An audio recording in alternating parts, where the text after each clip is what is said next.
안녕하세요. 조초현입니다. 1월 19일 금요일 스토리가 있는 유럽 역사문학 기행 시작하도록 하겠습니다. 예, 어떻게 달려오다 보니까 벌써 종강이 돼버렸네요. 예, 좀 아쉬운 점도 있고 몸 컨디션 좀 약간 좀 감기 기운이 있는 관계로 이 좋은 목소리로 여러분들께 수업을 하지 못한 점 죄송하게 생각을 합니다. 나름대로 또 열심히 하긴 했었는데 뭐 어떻게 생각하실지는 잘 모르겠어요. 이 마지막 시간에 이 수업을 뭘로 할까 이 고민을 여러 번 했었는데요. 한번 이 역사 이야기로 해보는 건 어떨까? 문화유산하고는 뭐 약간 좀 거리가 있지만 이 기행하고는 뭐 약간 좀 거리가 있지만 역사 이야기를 가지고 수업을 해볼까 싶어서 이 스파르타쿠스와 호국 영웅 거위를 한번 여러분들과 수업해 보도록 하겠습니다. 예, 옆에 있는 친구는 스파르타쿠스 동상이 요 근래 만들어졌다고 해서 한번 가지고 가봤어요. 이 스파르타쿠스는 노예였기 때문에 뭐 제대로 된 얼굴 그림이 거의 뭐 남아있질 않죠. 그렇지만 대충 이 사람들의 증언이나 뭐 이런 거를 통해서 만들어진 거라고 보시면 될 것 같아요. 이게 원래 검투사였기 때문에 스파르타쿠스는 검투사였기 때문에 뭐 이런 근육질이었을 걸로는 보입니다. 뭐 얼굴이 어떻게 생겼는지는 알 수 없습니다만 뭐 여하튼 이 근육질인 몸매를 가지고 있었던 거는 사실인 것 같아요. 이 검투사가 선호하는 짧은 검을 뜻하는 라틴어가 이 글라디우스라고 합니다. 이 글라디우스에서 이름을 따 그레디에이터, 즉 검투사를 그레디에이터라고 부르죠.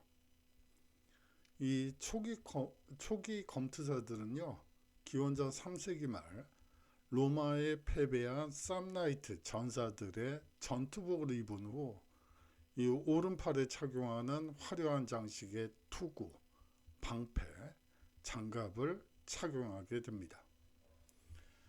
이 쌈나이트라는 지역은 이 이탈리아 반도 지도에서 지금 뭐 그거를 한반도라고 비유를 한다면 경상도 충청, 충북 그리고 뭐 이 강원도 요 정도에 위치한 지역이라고 보시면 됩니다.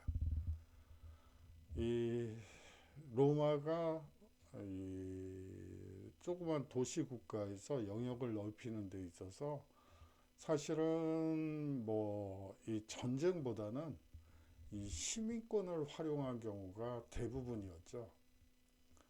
예, 이전에는 너 죽을래? 이 다른 이 적국의 성에 가서 너 죽을래? 아니면 노예가 될래? 그러면 어떤 심정이 들겠어요? 죽기 살기로 싸워서 뭐 어떻게든 이겨봐야지. 뭐 이런 생각이 들잖아요. 근데 로마는 여기에 하나의 이 전제 조건을 더 붙여요. 너 죽을래? 노예가 될래? 아니면 이 로마 시민권을 얻어서 로마 시민으로 함께 살래? 그러면 이제 저같이 매국 노예 DNA를 가진 사람들은 머리가 복잡해지겠죠? 여러분은 안 그러시겠지만 저는 아닌가요?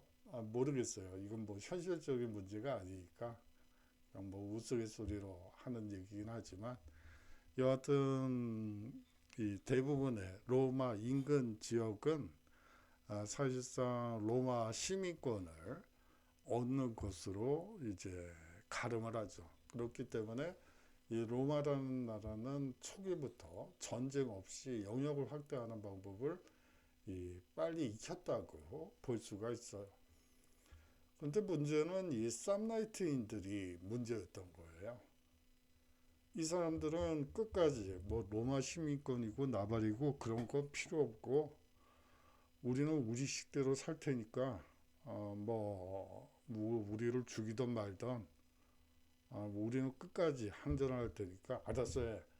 그래서 뭐 전쟁이 끊임없이 이루어지게 되죠. 예, 그래서 이 쌈나이트인들을 증오하는 심정이 이 로마인들 속에 팽배했고요. 그렇기 때문에 검투사 초기 이 전사들의 이 전투복은 이 쌈나이트, 이 가장 로마인들이 증오했던 이 쌈나이트인들의 전투복을 이 착용하게 된다고 보시면 됩니다.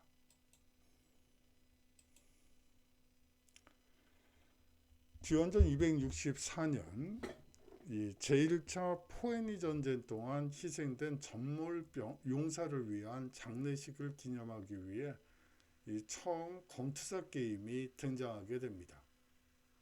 예, 이게 순국 영웅들을 위한 장례식 기념식에서 이 소위 말하는 포에니 카르타고 전사들의 복장을 한 이 검투사와 로마 이 전투복을 입은 검투사들끼리 전쟁을 하고 사실상 로마 검투사들이 뭐 이 카르타고 이 전투복을 입은 이 검투사들을 싸그리 죽이는 뭐 정말 뭐 이걸 수업 시간에 해야지 되는지 모르지만 그런 게임 형식으로 등장하게 되죠.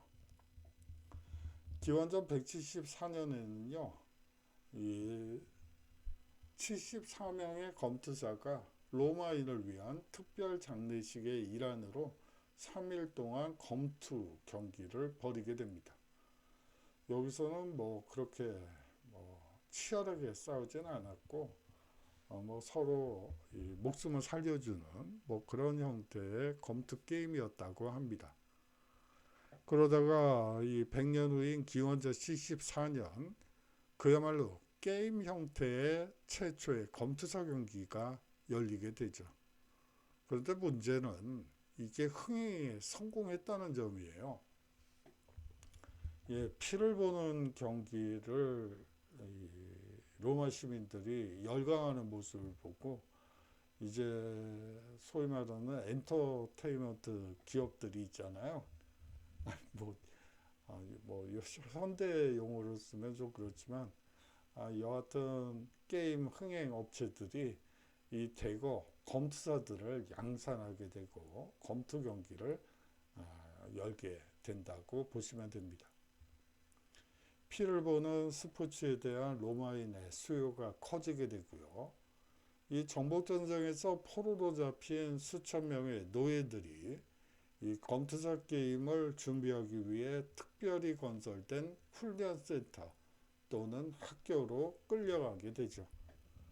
예, 이게 돈이 되는 사업이다 보니까 이제 돈 가진 사람들이 돈을 벌기 위해서 이러한 검투 게임을 위해서 이 검투사들을 양성하는 이 훈련센터 학교를 이제 끊임없이 세우게 됐고요. 이제 그렇게 되면서 이 검투사들이 양산된다고 보시면 될 것 같아요. 이 검투사 훈련학교가 우후죽순 열리게 되고요. 오늘날 나폴리 북쪽의 카푸아 마을 근처에 집중해서 설치가 됩니다.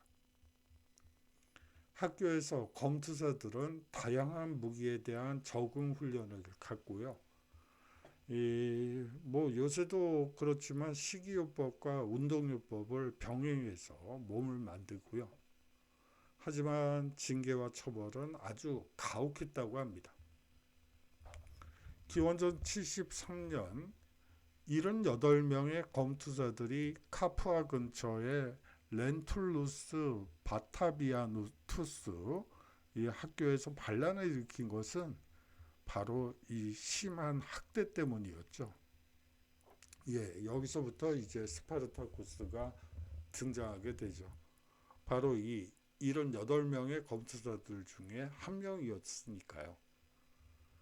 검투사들은 숙소에서 쫓겨나 이 부엌에서 발견한 식칼과 침으로 경비원을 제압한 뒤에 이 운 좋게도 이 검투사의 무기를 다른 도시로 운반하는 마차를 발견하게 됩니다. 이 무기로 무장한 78명의 이 검투사는 돌연 강력한 전투력을 발휘하기 시작했다고 볼 수 있겠죠. 예, 그야말로 양성된 군인들이었죠. 이 다양한 무기, 적응훈련, 그리고 식이요법과 운동요법을 통해 이 몸을 만들었던 그야말로 전투 요원들이 이 무기까지 획득하게 되니까 뭐 강력한 전투력을 발휘하는 것은 당연하다고 생각이 듭니다. 예, 이제 노예봉기가 일상화된 로마죠. 예, 이 노예봉기에서 노획된 노예들은요, 이 포획된 노예들은 이렇게 이 로마로 가는 길거리에 이 십자가형으로 이제 죽임을 당하게 됩니다. 기원전 135년 제1차 노예전쟁이 발발하게 되는데요. 시칠리아 섬에서 일어난 노예 반란입니다. 예, 이 시칠리아는 지금은 이탈리아 영토 내에 있지만 이 로마 시기에는 바다 건너 외국이었다고 생각하는 게 맞아요. 이 제일 처음 이 제일 속주가 바로 이 시칠리아 섬이라고 보시면 됩니다. 그야말로 로마 입장에서는 외국이었죠. 거기서 이제 노예 반란이 일어나게 되는데요. 이 2년 동안 진압을 못해요. 이 로마 군대가 파병되어 시칠리아 노예 반군을 간신히 제압한 뒤에야 이 제1차 노예 전쟁을 종식시킬 수 있었죠. 7만 명 이상의 노예가 무기를 들고 휴가적으로 전투를 벌여 시칠리아 군대를 무찔렀기 때문에 2년 후에야 이 로마 군단이 정규군이 가서 간신히 이 시칠리아 노예 반군을 진압했다고 보시면 됩니다. 기원전 104년에는 제2차 노예전쟁이 발발하게 되는데요. 이 자그마치 4만 명의 노예가 시칠리아를 휩쓸게 되죠. 사실상 여기서도 효과적인 대응을 하지 못하고 그야말로 4년간 이 피비린내 나는 전투 끝에 집정관, 로마 집정관인 마니우스 아킬리우스가 직접 나서 그야말로 간신히 진압하게 되죠. 살아남은 노예들은 이 체포되어 경기장에서 야수와 싸우기 위해 로마로 압송되었고요. 이 제1, 2차 노예전쟁은 다행히도 멀리 떨어진 외국인 이 시칠리아에서 일어난 일이었습니다. 그런데요, 이 제3차 노예전쟁은 이 얘기가 완전히 뒤바뀌게 되죠. 그야말로 고대 로마의 신장부에 해당하는 곳에서 이 제3차 노예전쟁이 발발했던 것입니다. 로마의 인구增장, 노예가 차지하는 비중이 상당히 높았기 때문에 이 두려움은 더 가중될 수밖에 없었죠. 거기다가 잘 훈련된 검투사가 지휘하는 이 도망노예 군단은 이전의 노예전쟁과는 차원이 달라도 아주 달랐습니다. 예, 이 서론과 같은 얘기를 했고요. 이 스파르타쿠스와 관련해서는 트라키아 출신의 노예 검투사였다. 지금으로 치면 체코슬로바키아쯤에 있는 이 지역의 이 트리키아 출신의 노예 검투사다 정도로만 알려져 있습니다. 로마 공화국에서 일어난 노예 봉기 중 하나인 제3차 노예 전쟁에서 이 노예 반란군 지도자가 되기까지 스파르타쿠스의 삶에 대해 알려진 바가 거의 없습니다. 예, 반란군 지휘자인데 이 더더욱이나 기록이 남아 있을 턱이 없는데 거기다가 한술 더 떠서 노예였다는 거죠. 뭐 제대로 된 기록이 남아 있을 리가 없죠. 이 단지 소문만 무성할 뿐인데 뭐 예를 들어서 로마군에 복무했던 것은 뭐 확실한 것 같아요. 뭐 이 탈영장교 출신 뭐 노예라는 이 이야기도 있고요. 이 로마군에서 산적 토벌을 지휘했다는 이야기도 있습니다만 뭐 이거는 어디까지나 썰이고요. 명확하지는 않습니다. 뭐 여하튼 이 체포되어 노예로 팔린 것은 확실해 보입니다. 기원전 73년 77명의 다른 검투사들과 함께 카푸아의 검투사 훈련학교에서 탈출하게 되고요. 다른 도망 노예들이 곧 합류하게 됩니다. 베수비오 산에서 검투사들은 이 다른 도망 노예들에게 기초 전투 기술 훈련을 시키기도 하죠. 예, 다행히도 처음에 이 사건이 일어났을 때 이 로마 정부 쪽에서는 별로 관심이 없었어요. 아니 뭐 노예들이 뭐 반란을 일으켰나 보다. 그러니까 노예들이 뭐 반란을 일으켰나 보지. 뭐 그렇게 안이하게 생각을 하고 있었는데 이제 당시에 이 도망 노예들도 상당히 많았죠. 그들이 이제 이 검투사들과 합류하면서 이제 전투 기술 훈련을 받게 됐고 그렇게 되면서 막강한 군사력을 발휘하게 되죠. 스파르타쿠스는 이 검투사의 반란을 주도한 것으로 여겨지는데 사실은 공동사령관 중에 한 명이 스파르타쿠스고요. 모두 3명의 총사령관이 있었다고 보시면 됩니다. 트리키아 출신의 스파르타쿠스, 그리고 갈리아 출신의 크리수스, 그리고 또 갈리아 출신의 오에나무스, 이렇게 이 3명의 공동사령관으로 노예 반란군이 이 지휘가 됐다고 보시면 됩니다.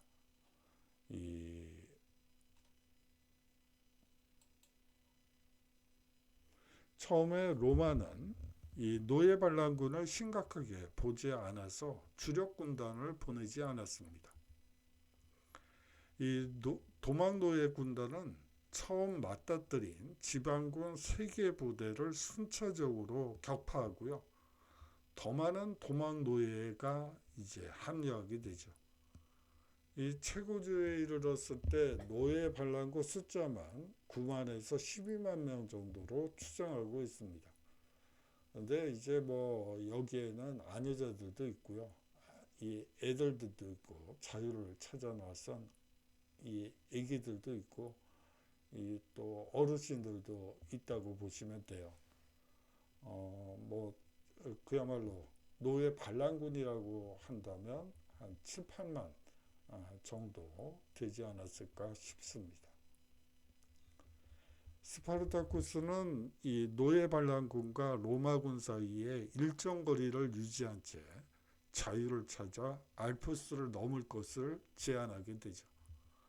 예, 아까도 말씀드렸지만 이 스파르타쿠스는 이 공동사령관 중 3인 공동사령관 중 한 명에 불과했다고 볼 수 있고요. 하지만 공동사령관 중 한 명인 이 갈리아 출신의 크리수스는 이 로마를 멸망시켜야 한다고 주장하게 되죠. 예, 그야말로 한이 깊게 맺혔던 것 같아요. 그래서 이 사람은 이 크리수스라는 사람은 노예는 이 로마로 진격을 해서 로마를 박살내고 거기에 군대 뭐 사로잡힌 사람들 있으면 아유 뭐 우리를 검투사로 만들었어? 걔네들도 검투사가 돼서 서로 싸우게 만들어야지 돼. 눈에는 눈이고 이에는 이야. 뭐 이런 식의 사고를 가지고 있었던 사람이죠. 하지만 이 크리스스의 주장이 받아들여지지 않게 되고요. 그래서 이 크리스스는 노예반란군에서 이탈하게 되고 한 3만 명 정도의 병력을 인솔해서 인근 도시를 습격하게 됩니다. 하지만 곧 패배하고 피살당하게 되죠. 그 인근 도시에 들어가서 이 사로잡힌 군인들을 이제 검투사로 이제 둔갑시켜서 서로가 서로를 죽이게끔 뭐 하기도 하고요. 뭐 그야말로 로마 시민들의 재산을 약탈하기도 하고 뭐 그런 어떻게 보면 스파르타쿠스와는 다른 면모를 보인다고 볼 수가 있죠. 스파르타쿠스는 로마와의 세 번의 교전을 모두 승리로 이끌고요. 이 알프스를 넘는 대신 남쪽으로 향해서 로마를 공포에 빠뜨리게 됩니다. 하지만 왜 이 알프스를 넘어가려는 초기 계획을 수정해서 남쪽으로 다시 역행하게 됐는지 그 이유는 분명치 않아요. 하지만 뭐 유추는 할 수 있죠. 이 알프스라는 곳이 요 근래는 뭐 기후온난화 때문에 빙하가 녹았다고는 하지만 이 그야말로 이 고지대의 빙하 지역이라고 볼 수가 있죠. 이 노예 출신들이 뭐 옷을 두껍게 입어왔죠. 뭐 얼만큼 두껍게 입었겠어요.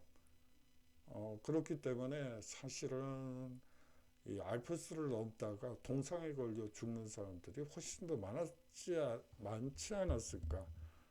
그 많은 인원을 이 안전하게 이 자유를 찾아주기 위해서는 차라리 바닷가로 가서 배를 빌리는 편이 훨씬 더 효율적이지 않을까.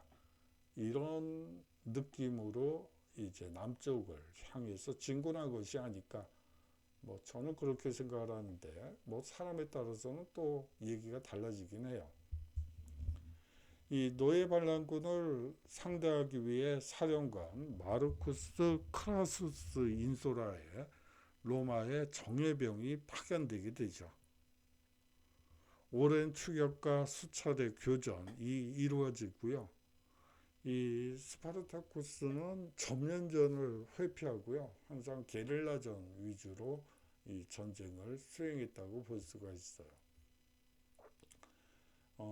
사실상 소규모 인원을 가지고 뭐 소규모는 아니죠.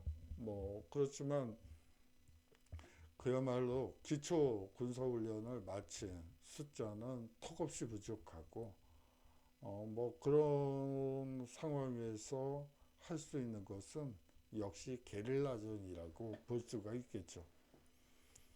이 노예 반란군은 이탈리아 남부의 실러강 상류에서 패전하게 됩니다. 원래 이 실러강 유역에서 바다로 연결해서 이제 자유를 찾으러 이제 가기로 한 날 이제 로마군에게 발각이 되죠. 아마 내부에서 무슨 고발이 있었던 것으로 짐작은 됩니다. 근데 뭐 여하튼 스파르타쿠스는 살해되었지만 그의 시체는 발견되지 않았죠. 이 살아남은 약 6천 명의 노예들이 십자가에 못 박힘 당해서 죽음을 당하게 되죠.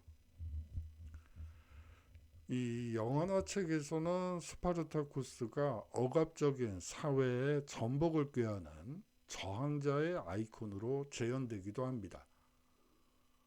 이 노예 반란군을 로마의 손이 닿지 않는 곳으로 인도해 안정과 자유를 얻으려고 노력한 사람이 아닐까. 저는 개인적으로 이 저항자의 아이콘보다는 안정과 자유를 얻으려고 노력한 자, 그리고 안내자 라고 개인적으로는 생각을 합니다. 이 로마 사회를 전복하려는 시도를 하지는 않았기 때문이죠. 아까 이 갈리아족의 이 공동사령관 중에 한 명이었던 크리수스가 보여줬던 이 로마 사회를 전복해서 왼수를 갚아야 되겠다, 원수를 갚아야 되겠다, 뭐 이러한 시도를 하지 않고 이 모든 노예들이 안전하게 이 자유를 얻을 수 있게 하기 위해서 이 노력한 이 킬 안내자가 아니었을까, 저는 개인적으로 그렇게 생각을 하고, 이 영화나 책에서 묘사되는 스파르타쿠스는 좀 너무 왜곡된 모습이 아닌가, 개인적으로 그렇게 생각을 합니다. 다음으로는 고대 로마를 지킨, 뭐 더 구체적으로는 공화정을 지킨 거위 이야기를 보도록 하죠. 우리는 뭐 이 강력한 제국을 건설한 로마만 기억하고 있죠. 하지만요, 이 건국 초기의 로마는 정말 보잘것없는 국가였어요. 뭐 저번 시간에 말씀드린 것처럼 이 에트루리아의 식민지에서부터 시작을 했고요. 뭐 그뿐만이 아니고 잦은 외침을 당하고 뭐 그런 상황이었다고 보시면 됩니다. 그야말로 건국 초기 로마는 생존을 위한 투쟁식이었다라고 얘기해도 과언이 아니죠. 카피톨리노 기록이 이야기는 그러한 생존을 위한 투쟁을 잘 보여주는 사례인 것 같아서 한번 가지고 와봤습니다. 기원전 387년 갈리아인이 알프스를 넘어 이탈리아 반도로 대규모 침공을 가하게 됩니다. 당시 갈리아 부족민에게 이 새로운 땅을 나눠주고 노략질을 하기 위해서 이 대대적인 침공을 했다고 볼 수가 있죠. 하지만 당시 로마 공화국은 어느 정도 안정기에 접어든 상황이었고요. 이 로마는 인근 국가를 정복하거나 조약을 맺어 이 영역을 넓히는 확장기이기도 했습니다. 당시 로마의 이 영역이라고 보시면 될 것 같아요. 상당히 조그맸네요. 그렇죠?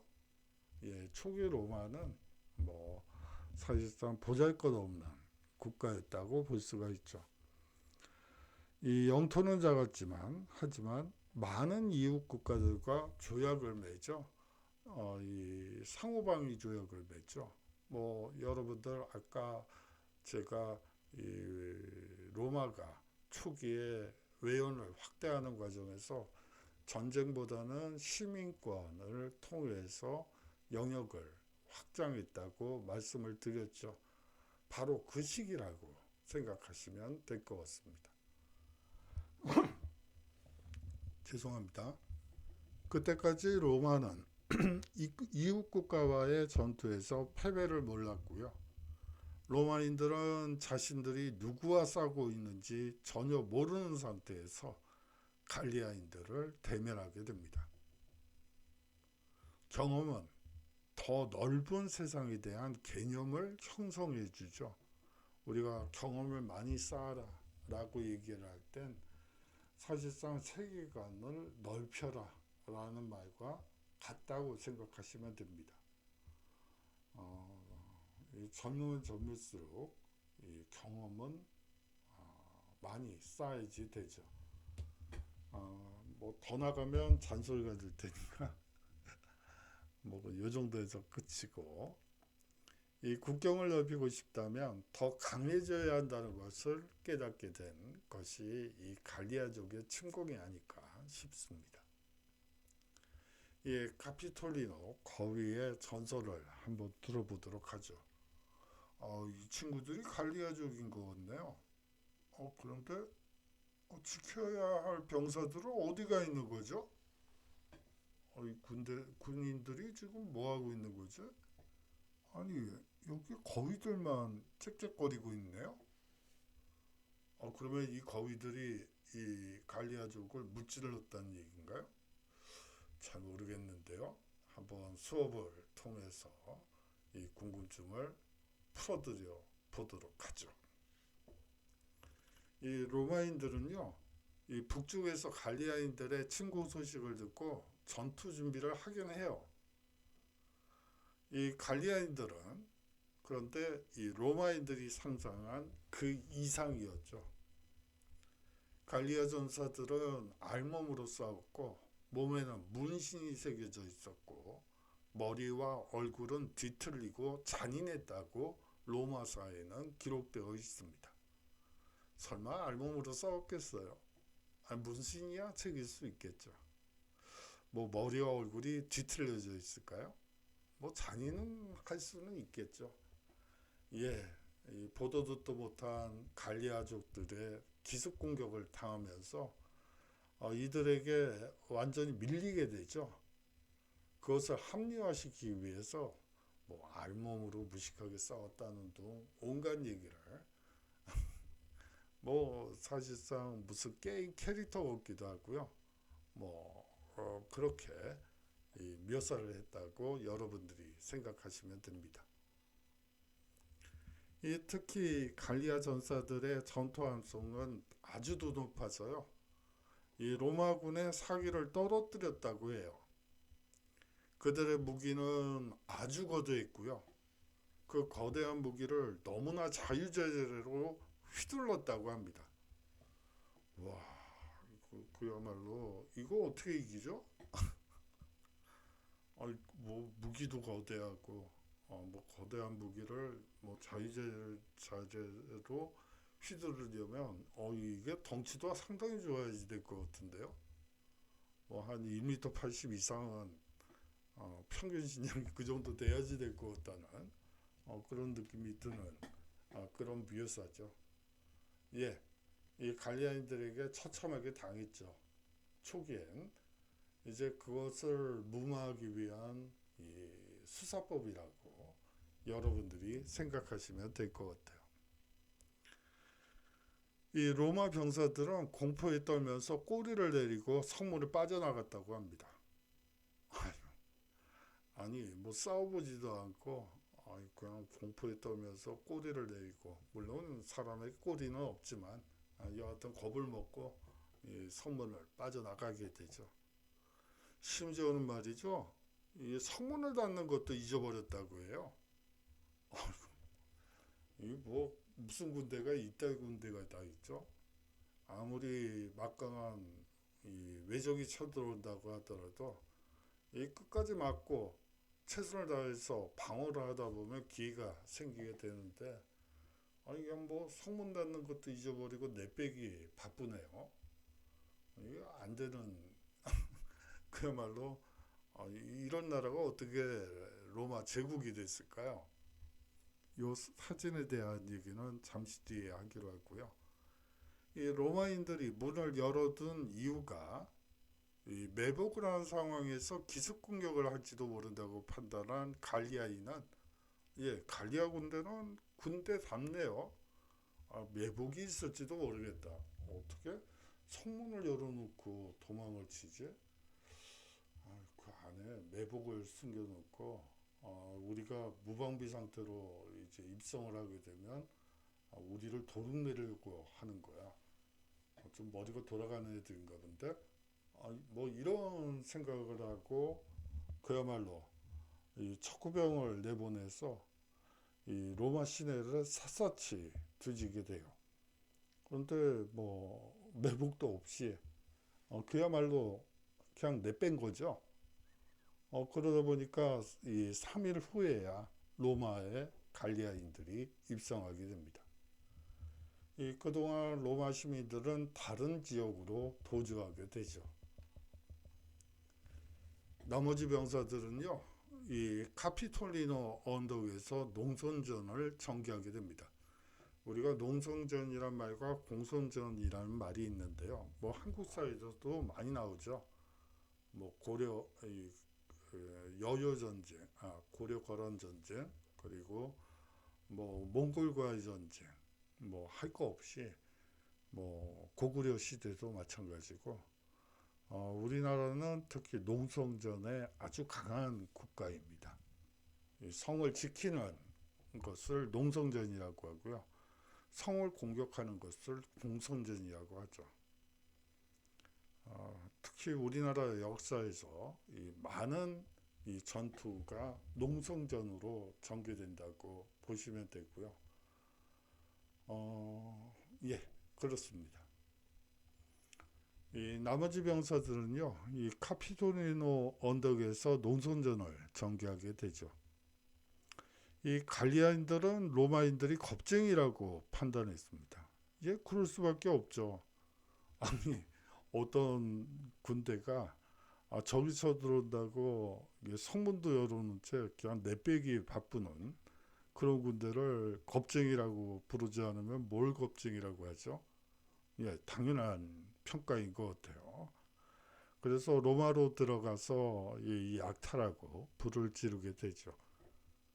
공선전을 통해 이 카피토리노를 점령하려고 여러 번 시도를 하게 되는데요.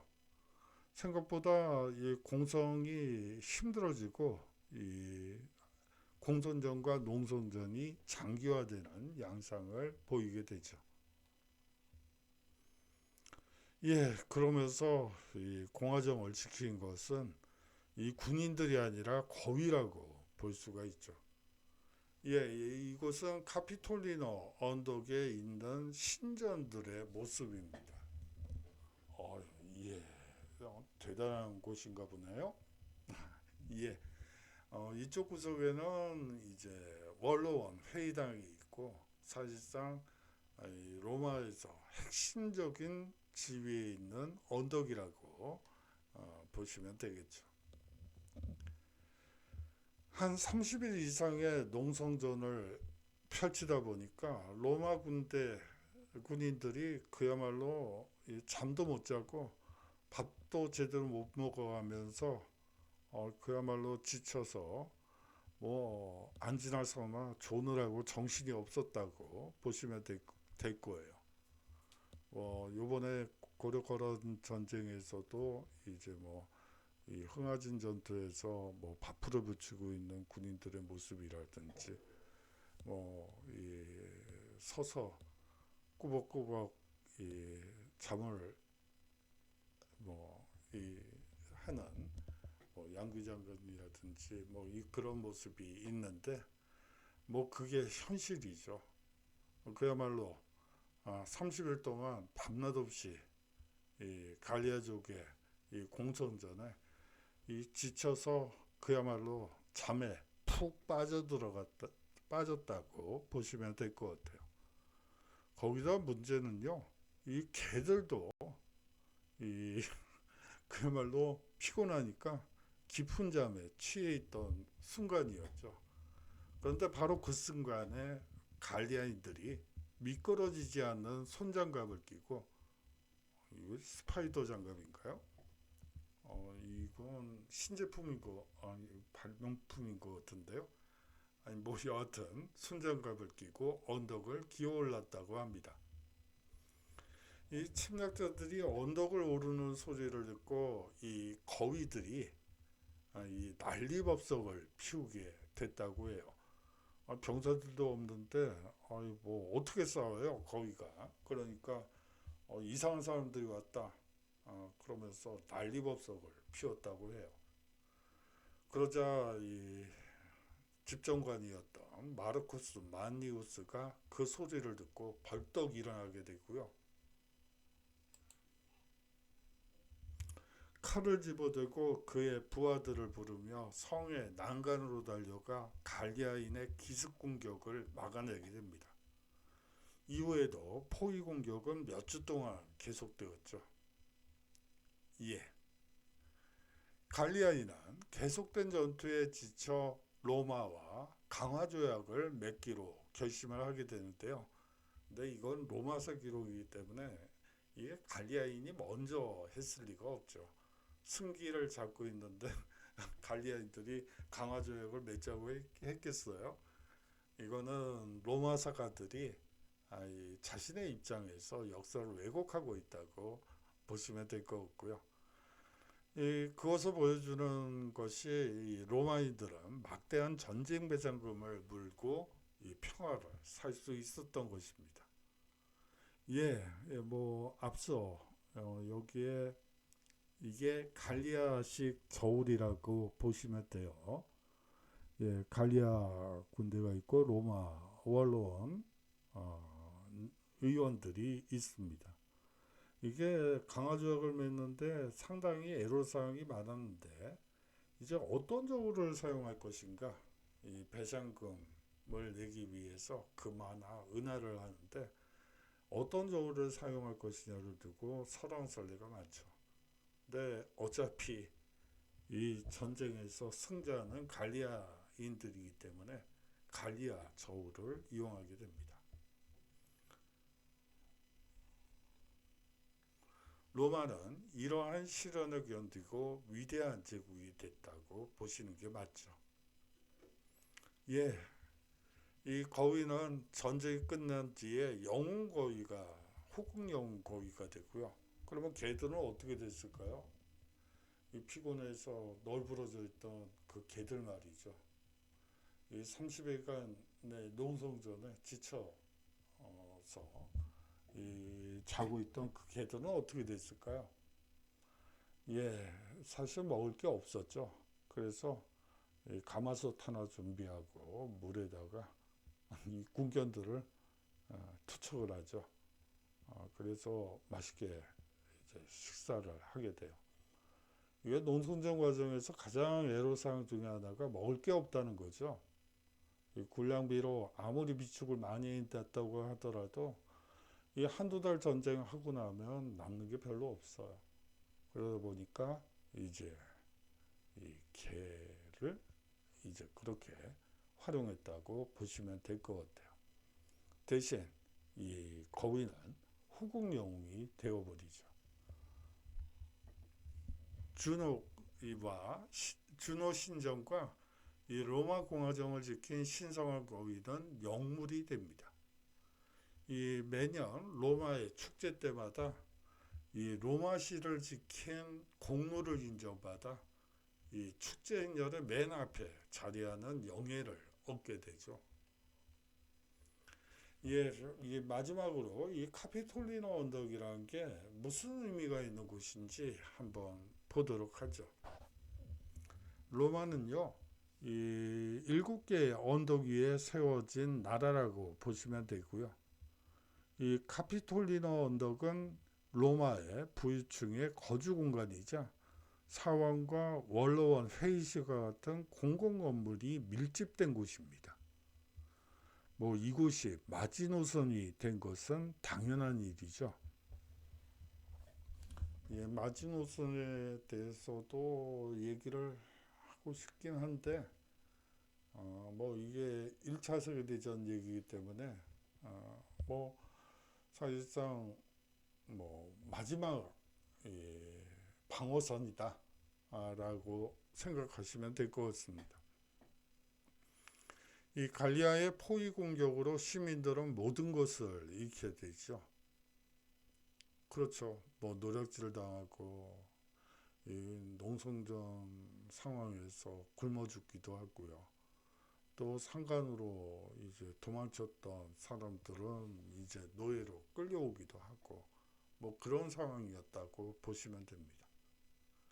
전후 시민이 집으로 돌아왔을 때 원로원은 아무 일도 없었던 것처럼 계속해서 사람들에게 이전과 같이 세금을 부과하게 되죠.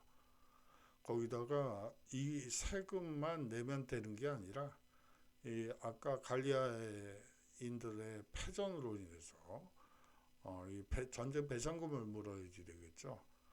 이 통상적인 세금 더하기 배상금 뭐 이렇게 이해하시면 될 것 같아요. 빈곤한 많은 시민들이 채무자 감옥에 갇히고 거리에서 구걸하는 시세가 되거나 농토를 벌이고 산적이 되기도 했습니다. 예, 세금이 너무 높아지면 일반 백성들은 죽어나죠. 뭐, 이 채무자 감옥에 갇힌다는 얘기는 뭐 노예로 끌려간다는 얘기와 같은 말이고요. 뭐 국어라는 신세가 되는 것도 뭐 가슴 아프고요. 이 중산층이었던 농토를 가진 농민들이 농토를 버리고 산적으로 둔갑을 하게 돼요.